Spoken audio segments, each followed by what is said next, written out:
কারণ যা নির্ধারিত আলোচকরা আসার আগ পর্যন্ত আমাকে চালাই দিতে হবে, এই হচ্ছে বিষয়। তো ওইখান থেকে আমার কথাগুলো নিতে পারেন। তারপরে কয়েকটা কথা শেয়ার করা যায়। ওরা আমার খুব ঘনিষ্ঠ, কি বলে যে আমরা যেটা চলতি ভাষায় বলি যে ভাই বেরাদার, এই কারণে একটু বেশি ফুলায় ফ্যাপায় বলছে আমার ব্যাপারে। আসলে এরকম কিছুই না, আমরা কিছুই করি নাই, মানে সেই অর্থে এটাকে কিছুই বলা যাবে না। মানে এটা যদি আমাদেরকে এখন পেয়ে বসে যে আমরা অনেক কিছু করছি, তাহলে ভয়াবহ সংকট। আমরা আর মুনতাসির মামুন কিংবা শাহরিয়ার কবির হতে চাই না।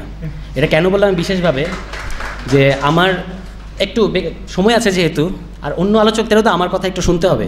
তার আগে আমি একটু ব্যক্তিগত কথা বলি, মানে এই প্রসঙ্গটাতে, যে আমরা 8-এ যখন আমি ক্লাস 8-এ, তখন তো বৃত্তি ছিল, এখন যেন এটাকে কী বলে, তখন বৃত্তি ব্যাপারটা ছিল। তো ভালো ছাত্ররা বৃত্তি দিত আর শিক্ষকরা দেয়াতো।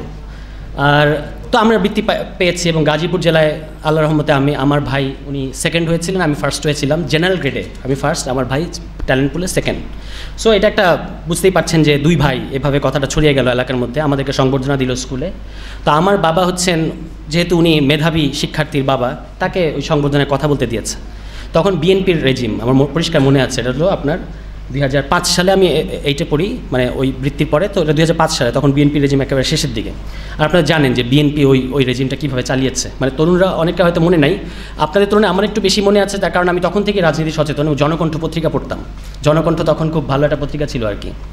তো তখন আমার বাবা অনেক কথার মধ্যে একটা কথা বলেছিলেন যে এবং তখন ওখানে রানিং এমপি বিএনপির বসা, ওখানে পদাধিকার বলে, তো ওনার সামনে তখন উনি বললেন যে আমি চাই আমার ছেলেরা শাহরিয়ার কবির এবং মুনতাসির মামুন হবে। তো ওই স্বপ্নটা তখন থেকে আমার মধ্যে বুনে গিয়েছিল যে আচ্ছা এরা বিশেষ কেউ, এবং ওটা হইতে হবে। হ্যাঁ, এরপর তো ওয়েল যে কী হলো, কী ঘটলো। এবং এই শাহরিয়ার কবির কিংবা মুনতাসির মামুন তো আমরা হইতে চাই না, মানে কোনো ধরনের। এটাকে আপনি যদি শাহরিয়ার কবির আর মুনতাসির মামুনকে একটা চিহ্ন আকারে পড়েন যে কি করা যাবে না, লেনিন সাহেব লিখছিলেন না যে কি করিতে হইবে, তো আমাদেরও ভাবতে হবে যে কি করা যাইবে না। তো কী করা যাইবে নার মধ্যে একটা বড় জিনিস হচ্ছে এই শাহরিয়ার কবিরা যা করেছেন। আমার আরেকজন শ্রদ্ধেয় শিক্ষক আমার বিশ্ববিদ্যালয়ে, যাকে আমি মানে আমার শাহজালাল ইউনিভার্সিটি সিলেক্ট করা, আমার দুইটা অপশন ছিল, রাজশাহী ইউনিভার্সিটি আর শাহজালাল ইউনিভার্সিটি। তো আমি শাহজালাল ইউনিভার্সিটি বাছাই করার পেছনে একটা কারণ ছিল, ওখানে মোহাম্মদ জাফর ইকবাল আছেন। ট্রুলি মানে আমি কিন্তু রাজশাহী ইউনিভার্সিটির, এটা তো ব্যক্তিগত একটা গল্প, ভালো করেছিলাম আর কি ইংরেজিতে, মানে আমি ফার্স্ট হয়েছিলাম। তো ওখানে যাওয়ার সুযোগ ছিল, কিন্তু দুটো বিবেচনায় যাই নাই। কারণ হচ্ছে রাজশাহী বিশ্ববিদ্যালয় বড় বিশ্ববিদ্যালয়, হাঙ্গামা বেশি, আর শাহজালাল ইউনিভার্সিটি ছোটো ইউনিভার্সিটি, ভদ্র, মোহাম্মদ জাফর ইকবাল আছেন। তো এই কারণে আমি ওখানে গেলাম আর কি। এবং প্রথম দিকে ওনাকে যখন দেখতাম যে উনি ওনার রেসিডেন্সিয়াল কোয়ার্টার থেকে বের হতেন, হাতে একটা কফি, তো আমার মনে হতো যে আল্লাহ, 11 সালের কথা বলছি আর কি, তখন আমি খুব ফ্রেশ এবং ছোটো আর কি, যে আল্লাহ জাফর ইকবাল কফিও খায়, দেখলে এরকম মনে হতো। সিরিয়াসলি উনি যখন গুট করে হেঁটে যেতেন, তারপর আস্তে আস্তে ওনার সাথে আমাদের কিছু কাজের সম্পর্ক হয়েছে। তো এখন যখন আপনারা যখন পরের যে জাফর ইকবালকে দেখলেন, ফলেন যে জাফর ইকবালকে আপনারা দেখলেন, এবং তাকে নিয়ে আপনাদের অনেক আপত্তি ইত্যাদি আছে। তো আমি আমার ঘনিষ্ঠ বন্ধুদেরকে বলতেছিলাম যে শাহজালাল বিশ্ববিদ্যালয়ে পড়ার যদি আমার একটা কোনো প্রাপ্তি থাকে, সেটা হচ্ছে যে এই লোকটাকে আমি 2015 সালে চিনে গেছি। আপনারা যাকে চিনতেছেন 2020-21 সালে, আমি তাকে 2015 সালে চিনে গেছি। মানে আমি ডিসইলিউশনড, আপনারা তো অনেক পরে হলেন, আমার 5 বছর পরে, আমি আপনাদের 5 বছর এগিয়ে আছি। আমি ওনাকে কাছ থেকে দেখার কারণে আমি দেখেছি যে ব্যক্তি হিসেবে উনি কেমন, এবং আমার বলতে কোনো দ্বিধা নাই, ব্যক্তি হিসেবে উনি অত্যন্ত মানে কি বলবো এটাকে, সংকীর্ণ একজন ব্যক্তি। একটা উদাহরণ দিই, যেমন ধরেন আমি তো ওখানেও কালচারাল অ্যাক্টিভিজম করতাম, সম্মিলিত সাংস্কৃতিক জোট ছিল ক্যাম্পাসে। এই উদিচি মার্কা সম্মিলিত সাংস্কৃতিক জোট না, ওটা ভালো সাংস্কৃতিক জোট, আমরাই ওটা চালাতাম। তো ওখানে হচ্ছে আমি ওটার আহ্বায়ক ছিলাম তখন সম্ভবত অভিজিৎ রায় মারা গেলেন। তো অভিজিৎ রায়ের রাজনীতি নিয়ে আপনাদের অনেক কথা থাকতে পারে, আমারও আছে। আমি মনে করি এটা ওনারা যে রাজনীতি করতে চেয়েছেন, এটা খুব সেকেলে এবং খুব খেলো রাজনীতি, বাট ওনাকে তো খুন করা হয়েছে, এটা আমরা কেউ নিশ্চয়ই চাই না। তো আমরা একটা প্রতিবাদ সমাবেশ করলাম, এবং ওখানে ওনাকে ডাকলাম, মোহাম্মদ জাফর ইকবাল সাহেবকে। উনি আসতে চাইলেন না, বললেন যে আমি এগুলো যাব না। ঠিক আছে, তো আসবেন না, ভালো কথা। তো পরে যখন ওখানে টেলিভিশন চ্যানেল চলে আসলেন, তো ওনার ওখান থেকে দেখা যায় আমরা যেখানে দাঁড়িয়েছি, তারপর দেখলাম যে উনি চলে আসলেন আর কি, এবং কথাটা বললেন। তো আমরা এগুলো কাছ থেকে দেখেছি, ফলে আমার ওনাকে নিয়ে আপনাদের যে ইলিউশনগুলো পরে হয়েছে, আমার সেগুলো নাই। এখন coming back to the point, মানে এগুলো এমনি বললাম যে একটু ওয়ার্ম আপ হিসেবে দেখতে পারেন। আজকে যে আলোচনা, এই জুলাই অভ্যুত্থান পূর্ব পরবর্তী, মানে জুলাই অভ্যুত্থানের পূর্বাপর যে কালচারাল পলিটিক্স, এটা ওরা খুব ঠিকভাবেই বলছে যে আমরা বুঝতাম কতগুলো বিষয়, ধর্ম নিয়ে আলোচনা, সেকুলারিজম নিয়ে আলোচনা, কালচার নিয়ে আলোচনা, এগুলোতে আমাদের আগ্রহ ছিল। যখন থেকে আমাদের বুদ্ধিভিত্তিক চোখ একটু একটু করে ফুটতে শুরু করেছে তখন থেকেই ছিল, কিন্তু এটাকে কালচারাল পলিটিক্স আকারে স্পষ্ট করেছেন আমাদের কাছে মোহাম্মদ আজম। এটা অনস্বীকার্য। উনি এটাকে কালচারাল পলিটিক্স বললেন এবং তারপর থেকে আমরা বুঝতে শুরু করলাম যে ওকে well this is cultural politics, এবং তারপর আমরা এনগেজ হতে শুরু করলাম এটার সাথে আরও ডিপলি। ওনার এই যে এই বইটা, এটা অত্যন্ত উল্লেখযোগ্য একটা বই, মানে এখানে যেটা আছে আর কি, আপনারা পড়বেন, এটা খুব গুরুত্বপূর্ণ বই। কারণ এখানে বাঙালি প্রশ্ন এবং মুসলমান প্রশ্ন বিশেষত, এটা আমাদের এখানে খুব বড় একটা তর্ক, এবং বেশিরভাগ তর্কই হচ্ছে খুব ফালতু তর্ক। মানে বাঙালি বনাম মুসলমানের যে তর্কটা, উভয় এন্ড থেকে, দুই এন্ড থেকে যে তর্কটা করা হয়, এটা খুব ফালতু তর্ক, এর মধ্যে কোনো এসেন্স নাই, ঠিক আছে। এবং আপনি আমাদের এই অঞ্চলের ইতিহাসটা ঠিকমতো পড়ে আসলে অন্তত 1905 সাল থেকে আপনি বুঝতে পারবেন যে কত ফালতু এই তর্ক, যে either you become Bangali or you become মুসলমান। এটা তো মানে অ্যাবসলিউটলি রাবিশ। তো এই জিনিসগুলো উনি যেহেতু একজন বাংলাদেশের মানে প্রোগ্রামের আগে ওর সাথে আলাপ করছিলাম যে বাংলাদেশে কোনো একাডেমিক নাই। আমাদের এখানে ইতিহাস বিভাগে ইতিহাস বিষয়ে গুরুত্বপূর্ণ কাজ করেছেন এরকম লোক আপনি হারিকেন দিয়ে খুঁজে পাবেন না, অনেস্টলি এটাই সিচুয়েশন, আমাদের মানতে হবে। কিন্তু মোহাম্মদ আজম হচ্ছেন তাদের মধ্যে একজন যিনি এই প্রশ্নগুলো নিয়ে প্রচণ্ড রকম লিপ্ত ছিলেন আর কি। হ্যাঁ, এটা এবং ওনারা কয়েকজন আমাদের সামনে, আমরা যখন লেখালেখি চিন্তা ভাবনা শুরু করলাম, কয়েকজন ব্যক্তি আমাদের সামনে থাকার কারণে আমাদের জন্য কাজ করতে সুবিধা হয়েছে ডেফিনেটলি। তার মধ্যে মোহাম্মদ আজম অন্যতম, আপনি ফরহাদ মজ্জার, সলিমুল্লাহ খান, এরাও উল্লেখযোগ্য।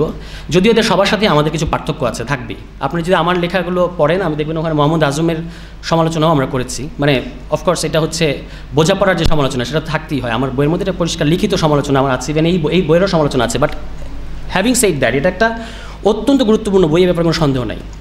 এখন জুলাই গণ অভ্যুত্থানের পূর্বের কালচারাল পলিটিক্স কী ছিল আর পরের কী কালচারাল পলিটিক্স আমরা বুঝতে চাইছি, যে বোঝাপড়া বলা হচ্ছে, এইটা হলো ইম্পর্টেন্ট। যে পূর্বের কালচারাল পলিটিক্স ডেফিনেটলি বাংলাদেশে যেটা ডমিনেন্ট কালচারাল পলিটিক্স, সেটা হচ্ছে কেউ এটাকে বাঙালি জাতিবাদ বলে, বা বাঙালি জাতীয়তাবাদ, মুক্তিযুদ্ধের চেতনা, প্রগতিশীলতা ইত্যাদির নামে আমাদের সামনে হাজির হয়েছে। আমি ইদানিং খুব জোর গলায় বলা শুরু করেছি বিভিন্ন জায়গায় যে মুক্তিযুদ্ধের চেতনা, আর আগে একটা আস্তে আস্তে বলতাম, কারণ সিচুয়েশন তো আপনারা জানেন কেমন ছিল। এখন একটু জোর গলায় বলা শুরু করেছি যে মুক্তিযুদ্ধের চেতনা আর মুক্তিযুদ্ধ, এই কথাগুলো যখন বলি তখন আমি একটা সংস্কৃতি কর্মীদের একটা আলোচনায় গিয়েছিলাম, আমি দেখলাম সবার চোখে মুখে অবিশ্বাস, যেটা কারা। তখন আমি তাদেরকে আশ্বস্ত করলাম যে আপনারা তো এতদিন কতগুলো ফেস দেখতে দেখতে অভ্যস্ত হয়েছেন, আস্তে আস্তে আমাদেরকে আপনারা মানে বিশ্বাস করতে শুরু করবেন, কিন্তু আপাতত কথাগুলো বোঝা দরকার যে আমরা কী বলছি। মুক্তিযুদ্ধ আর মুক্তিযুদ্ধের চেতনা এক ব্যাপার না, ঠিক আছে, পরিষ্কার। মানে আমরা তো আগে মুক্তিযুদ্ধের চেতনা ঠিক করি নাই যে এগুলোকে আমরা মুক্তিযুদ্ধের চেতনা বলবো, সেটার ভিত্তিতে আমরা তো ইশতেহার তৈরি করে তারপর যুদ্ধ করি নাই। আমরা আগে যুদ্ধ করেছি, তারপরে এখানে 80-র দশকের বিশেষ সাংস্কৃতিক বাস্তবতার মধ্য দিয়ে কতগুলো জিনিস ডেভেলপ করেছে, যেটার নাম দেওয়া হয়েছে মুক্তিযুদ্ধের চেতনা। এবং একচেটিয়াভাবে এটার সুবিধা নিয়েছে আওয়ামী লীগ, যদিও এটা আরও বড় একটা স্কুল, বাঙালি জাতিবাদী স্কুল বলা হয়। এখানে সেকুলার, প্রোগ্রেসিভ, তারপর আপনার বামপন্থীদের একটা অংশ, পুরো অংশ না, হ্যাঁ। তো এরা ছিল, এই পুরোটাই এই আমলেটার নাম হচ্ছে বাঙালি জাতিবাদ, কিন্তু এটার একচেটিয়া সুবিধা মানে অটোমেটিক্যালি পেয়েছে আওয়ামী লীগ। হ্যাঁ, মানে যখনই আপনি এই বাঙালি জাতিবাদের ছায়ার মধ্যে কাজ করবেন তখন এটা সুবিধা আওয়ামী লীগ পাবে। এখনও যখন এই যে জাতীয় সঙ্গীত নিয়ে তর্ক উঠলো, যেটার কথা আমি একটু পরে বলবো, যেটা কেন আননেসেসারি একটা তর্ক এখানে টেনে আনা হচ্ছে। তো আওয়ামী লীগ হচ্ছে আপনার মুক্তিযুদ্ধের চেতনা, বাঙালি জাতিবাদ, 1000 বছরের শ্রেষ্ঠ বাঙালি, এইসবের সুবিধা পেয়েছে। এখন একটা জিনিস আমাদেরকে বুঝতে হবে যে বাঙালি আর বাঙালি জাতিবাদ এক কথা না। ইহুদি মাত্রই যেমন জায়নবাদী না, আর বাঙালি মাত্রই বাঙালি জাতিবাদী হতে পারে না। একইভাবে মুসলমান মাত্রই মুসলিম জাতিবাদী তার হইতে হবে এমন কোনো কথা নেই। কারণ ইসলামে আপনারা জানেন, যেগুলো ফরহাদ মজ্জার বলতে বলতে কমন সেন্সের বিষয়ে পরিণত করে ফেলেছেন, যে মুসলমান মাত্রই ইসলামে কোনো জাতিবাদের জায়গা নাই। ইসলাম একটা অজাতিবাদী ব্যাপার। জাতিবাদ কি? জাতিবাদ হচ্ছে আপনি একটা গ্রুপ অফ পিপল, একটা ইডিওলজি, একটা মতাদর্শকে আগে বলেন যে দিস ইজ আওয়ার ইডিওলজি, এবং এর সুবাদে আমরা একটা নেশন করতে চাই, আমরা একটা গোষ্ঠী, আমরা একটা গ্রুপ, আমরা একটা নেশন। আপনারা যদি জর্জ অরওয়েল পড়েন, উনি কিন্তু ন্যাশনালিজম শব্দটার অর্থ অনেক অন্যরকম করে, অনেক আমাদের কাজের জন্য যেটা খুব কাজে আসবে, অনেক শিথিল করেছেন। উনি বলতেছিলেন যে ন্যাশনালিজম হচ্ছে যে কোনো গোষ্ঠী, নট জাস্ট একটা স্টেট, যে কোনো গোষ্ঠী যখন কোনো একটা ফিক্সড কতগুলো ধারণার ভিত্তিতে অপরের সাথে এনগেজ হয় এবং অপরকে খারিজ করতে থাকে, that's nationalism according to George Orwell.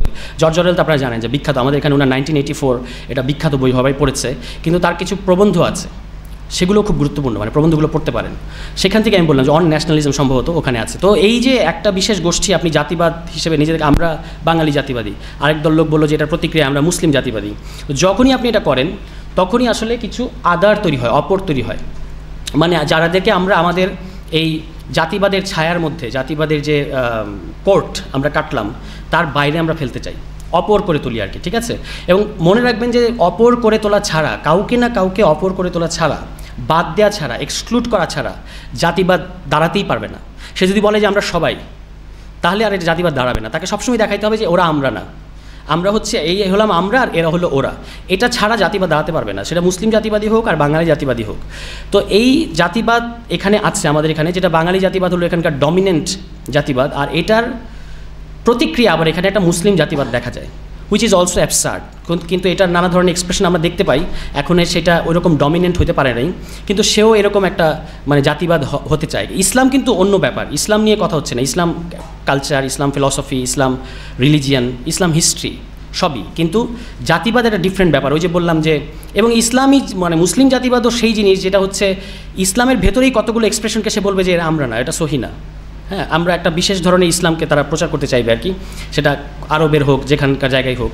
কিন্তু আপনাকে তো মনে রাখতে হবে যে মানে তরুণদের এটা বিশেষত আমি অনুরোধ করবো, যেটা আপনারা খেয়াল রাখবেন, যে কোনো আইডিয়া, টাইম আর স্পেস, আপনি যে টাইমের মধ্যে আছেন আর আপনি যে স্পেসের মধ্যে আছেন তার কতগুলো বিশেষ ব্যাপার আছে, তার সাপেক্ষে যে কোনো আইডিয়াকে বুঝতে হবে আমাদেরকে। আদারওয়াইজ আমরা মানে অন্যের আইডিয়া সাবস্ক্রাইব করতে হবে সবসময়। আমরা পোস্ট কলোনিয়ালিজম কিংবা এই সমস্ত মানে অ্যান্টি ফাউন্ডেশনালিস্ট, অ্যান্টি এসেনশিয়ালিস্ট যে সমস্ত চিন্তা পদ্ধতি আছে, এগুলোর সাথে এগুলো পড়ে টরে আমরা এটা বুঝছি যে আপনাকে সবসময়ই আগে একটা গিভেন থিওরি, সেটাকে আমি সমাজে অ্যাপ্লাই করব, এটা কাজ করে না।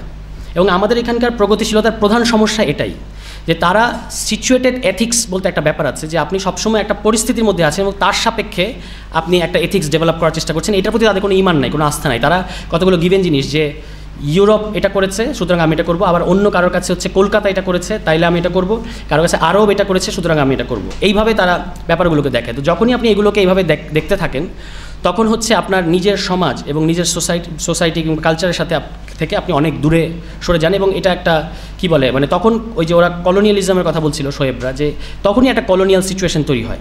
হ্যাঁ, মানে মডার্নিটি বা আধুনিকতা কথাটার যদি কোনো অর্থ থাকে, কোনো অর্থ যদি থাকে, সেটা মানেই হচ্ছে যে আপনার আধুনিকতা আপনাকে করতে হবে। অন্য কেউ একটা তার সাপেক্ষে একটা কিছু করেছে, আপনি সেটা ফলো করে এখানে পারবেন না। তার মানে আবার এই না যে আমরা কিছুই কারো কাছ থেকে শিখবো না, অবশ্যই শিখব। কিন্তু যাই হোক, একজন আলোচক আসছেন, আজিম ভাইকে স্বাগত জানাই, আর বাকিরা নিশ্চয়ই চলে আসবেন, এখনও সময় আছে। তো মানে যেইগুলো বলতেছিলাম আর কি, তো এই ধরনের যে কোনো ধরনের জাতিবাদী প্রবণতা থেকে আমাদেরকে মুক্ত থাকতে হবে। অবশ্যই আমরা আমাদের যেগুলো, যে সমস্ত ধারণা বা যে সমস্ত আইডিয়া আমাদের নিজেদেরকে কনস্টিটিউট করতে হেল্প করে, যেমন কালচার, যেমন রিলিজিয়ান, ধর্ম, সংস্কৃতি, ভাষা, ঐতিহ্য, এগুলোর মধ্যে কোনো অ্যাজ সাচ বিরোধ আমাদেরকে খোঁজা বন্ধ করতে হবে, যে আপনি কি ভাষার পক্ষে নাকি ধর্মের পক্ষে। এটা তো একটা অ্যাবসার্ড কথা। মানে ধরেন বাংলা ভাষার ইতিহাসও যদি আপনি পড়েন ঠিকমতো, কেউ যদি পড়ে, সেখানে কি আপনি ইসলামকে বাদ দিতে পারবেন? এটা কি সম্ভব না। কিন্তু যেটাকে বাংলা ভাষা এবং বাংলার সংস্কৃতি, বাঙালি জাতিবাদ এখানে বলা হয়েছে গত 200 বছর ধরে, সেটা কলোনিয়াল টাইমে 19 শতকে কলকাতায় উৎপাদিত বর্ণ হিন্দুদের একটা বিশেষ এক্সপ্রেশন। ওইটাতে মুসলমান দূরে থাক, নিম্নবর্গের হিন্দুরাও বাদ পড়েছে। আপনি একটু ভেবে দেখেন যে কেন আমাদের অঞ্চলের নিম্নবর্গের হিন্দুরা, যাদেরকে আমরা সোকল নিম্নবর্গের হিন্দু বলা হয়, তারা কেন পাকিস্তান আন্দোলনে যোগ দিল? মানে কেন তারা বাঙালি মুসলমানের সাথে নিজেকে এত বেশি রিলেট করতে পারছিল আর বর্ণ হিন্দুদেরকে পারছিল না? এখন এটা কিছু করার নাই, ইতিহাসে এটা ঘটছে যে একটা লোক মানে বর্ণ হিন্দু সুতরাং জমিদার, মানে এটা ঘটে যায় যে আপনার ধর্ম পরিচয় এবং আপনার ক্লাস আইডেন্টিটি এক জায়গায় এসে দাঁড়িয়েছে। এবং তখন মানে কেউ এটাকে সাম্প্রদায়িক কালা দিতে চাইবে অবশ্যই, যেটা হিন্দু বনাম মুসলমানের লড়াই ছিল। আসলে ব্যাপারটা এরকম না। এটা একটা আমরা বাঙালি মুসলমানিত্ব, এটা একটা আমাদের পলিটিক্যাল এবং মানে কালচারাল পরিচয়। হ্যাঁ, এটাকে কোনো শুধুমাত্র ধর্মীয় জায়গা থেকে দেখলে হবে না। এবং আমরা এই পরিচয়টা মানে 47-এ আপনি যদি একটু খেয়াল করেন যে 47-এ কী ঘটলো, আমরা বাঙালি পশ্চিমবাংলাতেও আছে, তাই বলে তো আমরা একসাথে থাকার সিদ্ধান্ত নিইনি। আমরা ভেবেছি যে আমরা আলাদা, এবং সেখানে আমাদের মুসলিমনেস একটা রোল প্লে করেছে পাকিস্তান আন্দোলনের ক্ষেত্রে, তাই তো? আচ্ছা, আমরা তো আবার এটা করতে গিয়ে বাঙালিত্বকে আমরা বিসর্জন দেই নাই, কারণ একদম 1 বছরের মাথায় জিন্না সাহেবকে আমরা এই ঢাকা শহরে বলেছি যে নো, বাংলা আপনি শুধু বলবেন যে উর্দু একমাত্র স্টেট ল্যাঙ্গুয়েজ হবে, আমরা এটা মানি না। এটা তো ছাত্ররা এই ঢাকা বিশ্ববিদ্যালয়ে বলেছে, তাই না? 1 বছরের মধ্যে, এবং 23 বছরের মধ্যে আমরা ওইখান থেকে বেরিয়ে এসেছি। তার মানে আমাদের এটা নিয়ে কোনো হ্যাংওভার ছিল না। আমরা একটা সময়ের প্রয়োজন, আপনি যদি কামরুদ্দিন আহমদ পড়েন কিংবা ওই সময় আরও যারা আছে, ইভেন তাজউদ্দিন আহমদের ডায়েরি পড়েন, দেখবেন যে তারা কিন্তু, ইভেন আমি এই প্রশ্নটা করি বারবার ইদানিং, যে পাকিস্তান আন্দোলন যে জেনারেশনটা করেছে তারা মৃত্যুর 8 দিন পর্যন্ত একজনও কি বলেছে যে পাকিস্তান আন্দোলন করাটা ভুল ছিল? একজনও পাবেন না, তারা এটা বলে নাই। কিন্তু তাই বলে কি পাকিস্তান রাষ্ট্র 23 বছরে যে একটা নিপীড়ক রাষ্ট্রে পরিণত হলো, একটা জুলুম বা সামরিক রাষ্ট্রে পরিণত হলো, তারা তো এটার বিরুদ্ধে দাঁড়াইছে। তাহলে প্রথমত আমাদের আলাদা করতে হবে পাকিস্তান আন্দোলন আর পরের পাকিস্তান রাষ্ট্র, এক কথা না, ঠিক আছে? ইভেন এই যে গণ অভ্যুত্থান আপনি করলেন, এই আমরাই করলাম, এখানে যারা আমরা আছি আমরা এটাতে অংশ নিয়েছি। তাহলে এখন এই গণ অভ্যুত্থানের পরে আমরা যে কাঙ্ক্ষিত রাষ্ট্র করতে চাই বা কাঙ্ক্ষিত পলিটিক্যাল কমিউনিটি বানাতে চাই, যদি আমরা এটা না পারি ধরেন, তাহলে কি গণ অভ্যুত্থান ভুল হয়ে যাবে? 71-এ আমরা এখানে যুদ্ধ করেছি, রক্ত দিয়েছি, এবং আমরা ওই যে এগেইন দেখেন, পাকিস্তান তো আমাকে মুসলমান ভাই এটা বলে তো আমাকে ঠান্ডা রাখতে পারে নাই। আমরা তো মানে আমাদের বাঙালিত্বের প্রশ্নে ছাড় দিই নাই তো 71 সালে। তাইলে আমাদের বাঙালিত্ব এবং আমাদের মুসলমানিত্ব দুটোই আমাদের জন্য ইম্পর্টেন্ট। কিন্তু অফকোর্স এখানে মনে রাখতে হবে যে অন্যান্য ধর্মের, অন্যান্য জাতির মানুষ আমাদের আছে, যদি আমরা ভুলে যাই, আমরা যদি তোরা বাঙালি হয়ে যা বলছিল না 72 সালে শেখ মুজিব, এটা করা যাবে না। এটা কিন্তু ওই যে মানে একটা পুয়ার বেঙ্গলি ন্যাশনালিস্ট সেন্টিমেন্ট থেকে আসে। অ্যান্ড আপনি যদি সবাইকে বলেন যে 95% মুসলমানের দেশ, সব ঠান্ডা হয়ে থাক, এটাও কিন্তু ঠিক হলো না, মানে এটা হওয়া যাবে না। এখানে প্রত্যেকেই হচ্ছে আপনার এই দেশের মানুষ, যারা যে ধর্মের এবং যে সংস্কৃতি, এবং যদি একজনও হয় তারা, আপনি 99% আর উনি 1%, ওই 1%কে আপনার প্রথমত আপনার ফ্যামিলিতে যদি সবচেয়ে যে দুর্বল, ধরা যাক সবচেয়ে যে দুর্বল বা সবচেয়ে যে পিছিয়ে আছে, তার সাথে আপনি কী করেন? তাকে আপনি সবচেয়ে বেশি জায়গা দেন, তাই না? তাহলে এখানে আমরা, আপনি যদি 90% মুসলমান হয়েই থাকেন, তাহলে আপনার 10% নিয়ে এত ভয় কিসের? এত ভয় থাকে কেন? আমরা সিএইচটিতে মানে সব মিলিয়ে কতজন পাহাড়ি বা আদিবাসী, কতজন? 10 লাখ, সম্ভবত 10 লাখ পপুলেশন। 18 কোটি একটা দেশের মানুষ, যদি 10 লাখ মানুষকে আপনি যদি ম্যানেজ করতে না পারেন, যদি তাদের চাওয়া পাওয়াগুলো আপনি যদি বুঝতে না পারেন, তাহলে আপনার এই মেজরিটি দিয়ে কি হবে? কোনো লাভ নাই। ওকে, যাই হোক, এগুলো নিশ্চয়ই আমরা বুঝি, যেহেতু অন্য আলোচকরা চলে এসছেন। আমি আজকের সাপেক্ষে আরেক কয়েকটা কথা বলি। ফ্যাসিস্ট পুনর্বাসনের কথা ওরা বলেছে, যে এটা যে আমরা ফ্যাসিস্টদের আর পুনর্বাসন করতে চাই না। অফকোর্স আমরা চাই না, কিন্তু মনে রাখতে হবে যে এটা শুধু পুনর্বাসনের প্রশ্ন না, আমাদের মধ্যেও অনেক ফ্যাসিজম আছে। আমাদের মধ্যেও ফ্যাসিজম আছে ইডিওলজি আকারে। আমরা এমন নানা কিছু বিশ্বাস করি, এমন নানা কিছু অন্যের উপর চাপিয়ে দিতে চাই, যেটা ফ্যাসিস্ট। তাহলে আপনাকে মনে রাখতে হবে যে আপনি ফ্যাসিস্ট শক্তিকেও, ইভেন যেটা ফরহাদ মাজার আলাদা করেন, এবং এটা খুব কাজের, যে ফ্যাসিস্ট শক্তি আর ফ্যাসিস্ট রাষ্ট্র ব্যবস্থা, উনি 3টা শব্দ আলাদা করেন। তো ফ্যাসিস্ট ইডিওলজি সমাজে বহাল তবিয়তে আছে, শুধু বাঙালি জাতিবাদ আকারে নাই, অন্যান্য আরও নানাভাবে আছে। তাহলে আপনি যদি ফ্যাসিজমে যদি আপনার কনসার্ন হয়, তাহলে ওগুলোর ব্যাপারে আপনার কনসার্ন হইতে হবে, ঠিক আছে? 1, 2 হচ্ছে ফ্যাসিস্ট শক্তি। শেখ হাসিনা চলে গেছেন, বিদায় নিয়েছেন, উনি যদিও চট করে ঢুকতে চাচ্ছেন, কিন্তু উনি মানে ফ্যাসিস্ট শক্তি কিন্তু এখনও বহাল আছে। তার যে পুরো অ্যাপারেটাস, এই গভর্নমেন্টকে এত বেগ পেতে হচ্ছে কেন গভর্নমেন্ট চালাতে? প্রধান কারণ হচ্ছে মানে তারা অ্যাক্টিভলি বিরোধিতা না করলেও অ্যাক্টিভলি পক্ষও নিচ্ছে না। আগে যতটা প্রোঅ্যাক্টিভ ছিল আমলাতন্ত্র সহ আর বাদবাকি যে সমস্ত অ্যাপারেটাস, সেগুলো আর মানে তাদের আর কাজ করার প্রণোদনা নাই। আগে দৈনিক 50 লাখ টাকা একজন এসপি হয়তো আয় করতে পারতেন, এখন তার সেই প্রণোদনা নাই। ফলে উনি কেন কাজ করবেন? উনি দেখেন পুলিশ আসতে চাচ্ছেন না, ঠিক আছে? ইত্যাদি সমস্যা আছে। তার মানে ফ্যাসিস্ট শক্তি ইজ দেয়ার। আর ফ্যাসিস্ট রাষ্ট্র ব্যবস্থা তো রয়েই গেছে, কনস্টিটিউশনের একটা প্রশ্ন তো আছেই। মানে এই যে কনস্টিটিউশন, দেখেন কত বড় বিপদ। আপনারা যদি আমাদের বাংলাদেশের গণপ্রতিরক্ষা আইন 2018 পড়েন, মানে ভয়ঙ্কর ব্যাপার যে গণপ্রতিরক্ষা বলছেন আপনি এটাকে, মানে অর্থাৎ একটা জনগোষ্ঠী নিজের নিরাপত্তাকে নিশ্চিত করবে, সেটা ডিপেন্ডেন্ট, সেটা এটার উপর নির্ভরশীল। ওখানে যে মূল্যবোধগুলো পুড়ে দেওয়া হয়েছে, এটা কমপ্লিটলি একটা দলের মূল্যবোধ, আওয়ামী লীগের মূল্যবোধ। তারা এইভাবে আমাদের সকল কিছুকে ধ্বংস করতে চেয়েছে। আপনার কনস্টিটিউশনের মধ্যে যে 4টা মানে মূলনীতি, এগুলো একটা দলের মূলনীতি। তাই এগুলো নিয়ে কোয়েশ্চেন সমাজের মধ্যে আসবেই, বলে এগুলো আমাদেরকে ডিল করতে পারতে হবে। কিন্তু একটা জিনিস মনে রাখতে হবে যে আবেগে এমন কিছু আমরা চাইবো না, আচ্ছা ঠিক আছে, মোহাম্মদ আজম আসন গ্রহণ করুক, আপনারা তো ওনাকে দেখছেন, তারপর আমি কথাটা আবার শুরু করি। মোহাম্মদ আজম স্যারকে স্বাগত।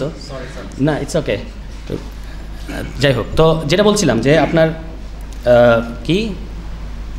হ্যাঁ, নতুন কনস্টিটিউশনের একটা প্রশ্ন সমাজে এসছে, কিন্তু মনে রাখতে হবে যে এমন কিছু আমরা কনস্টিটিউশনের নামে চাইবো না যেটা কিনা সমাজের সকল অংশকে কনফিডেন্সে নেয় না।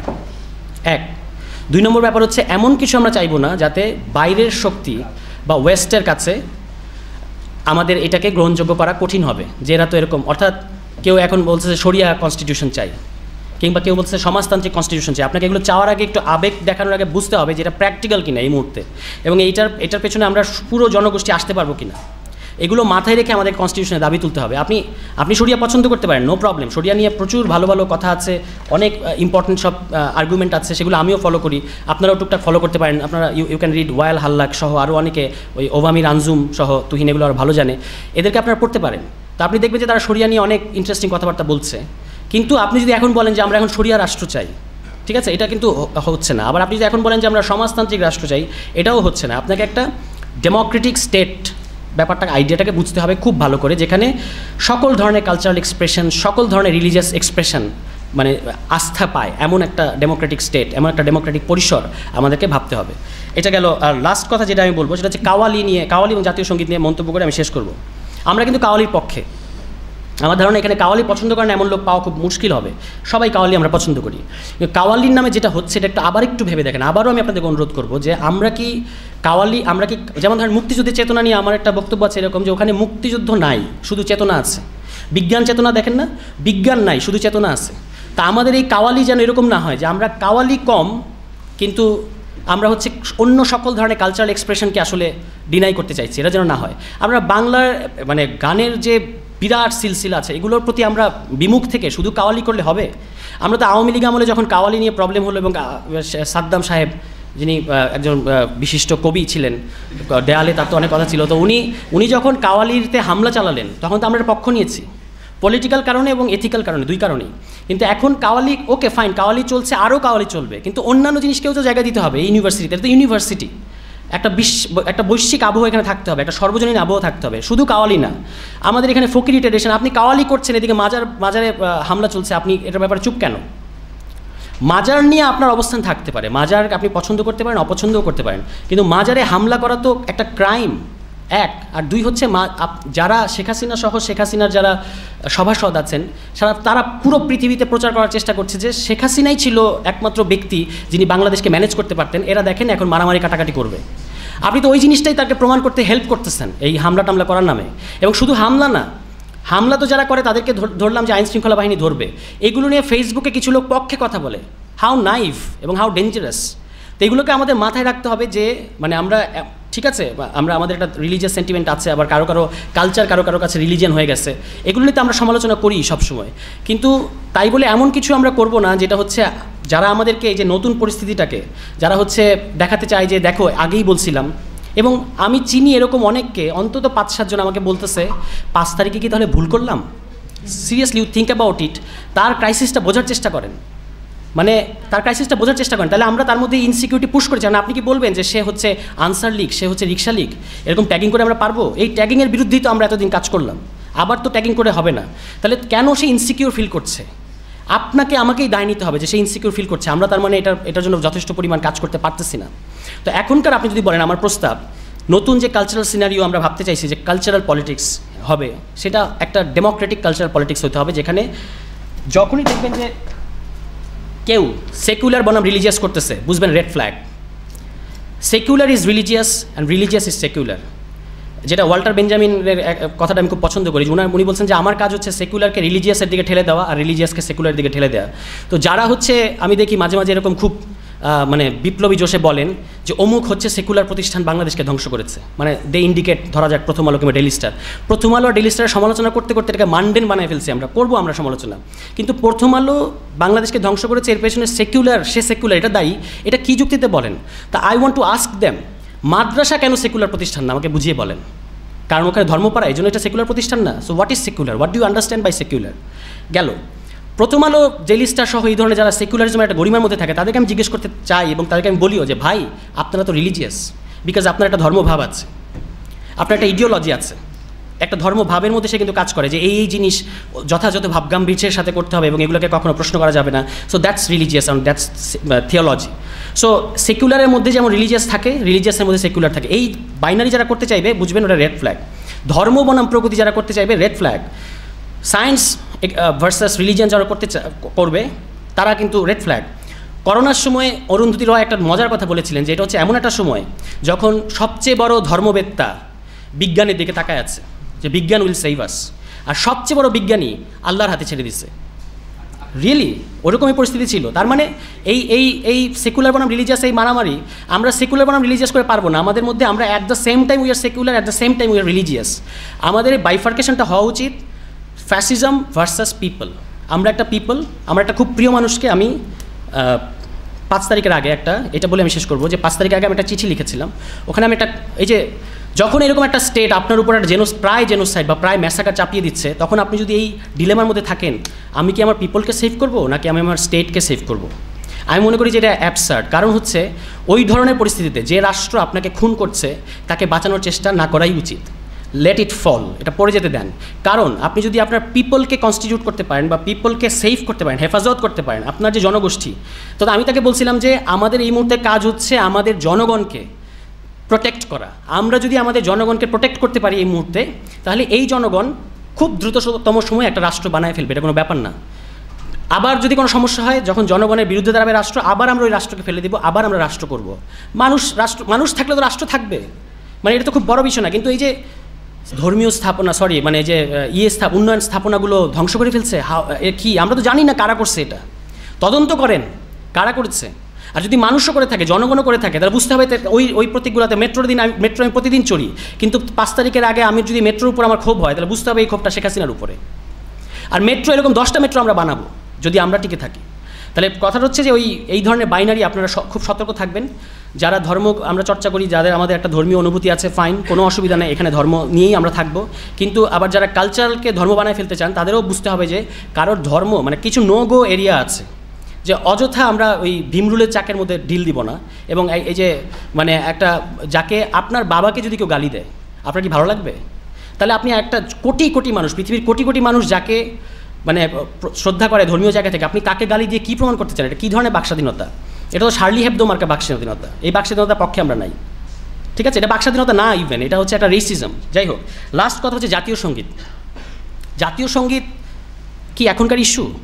মানে জাতীয় সঙ্গীত নিয়ে আমাদেরকে এখন এত পাগল হয়ে যেতে হবে? একটা মানুষ দীর্ঘদিন গুমের শিকার ছিলেন, এসে একটা কথা বলেছেন, ভালো বলেছেন কি খারাপ বলেছেন, তার দলই তো এটাকে ওন করতেছে না। আচ্ছা, উনি বলে খারাপ কাজ করছেন, আর যারা অতি প্রতিক্রিয়া দেখায় একেবারে ধুম করে নেমে পড়লেন জাতীয় সঙ্গীত গাওয়ার জন্য, তাদের উদ্দেশ্য কী? কেন আপনারা এটা করলেন? সো কোনটা রেড ফ্ল্যাগ, কোনটা এখনকার ইস্যু, কোনটা আমরা পিক করব, এগুলো আমাদেরকে খুব সচেতন থাকতে হবে। বিশেষত সোশ্যাল মিডিয়া এমন একটা জিনিস যে আপনার মধ্যে মুহূর্তের মধ্যে অস্থিরতা তৈরি করে ফেলবে। এক্ষুনি যদি এটার ব্যাপারে আপনি একটা কিছু না বলেন, তাহলে যেন মহাভারত অশুদ্ধ হয়ে যাচ্ছেন। ট্রাস্ট মি, আমি এরকম 1000 জন লোক, কারণ ইতিহাস এত আরবিট্রারি যে আপনি এরকম 1000 লোক যদি কিছু না করি, তারপর যা ঘটা সেটা ঘটবে। তাই বলে আমি আমাদেরকে নিষ্ক্রিয় থাকতে বলতেছি না, কিন্তু বলছি যে মুহূর্তের যে উত্তেজনা, এটা থেকে আমাদেরকে বের হয়ে আসতে হবে। আর বাকিদের কথা শুনবো। সবাইকে থ্যাংক ইউ। অনেক এলোমেলো কথা বললাম, নিশ্চয়ই মাফ করবে সবাই। অনেক ধন্যবাদ সরওয়ার তুষার ভাইকে।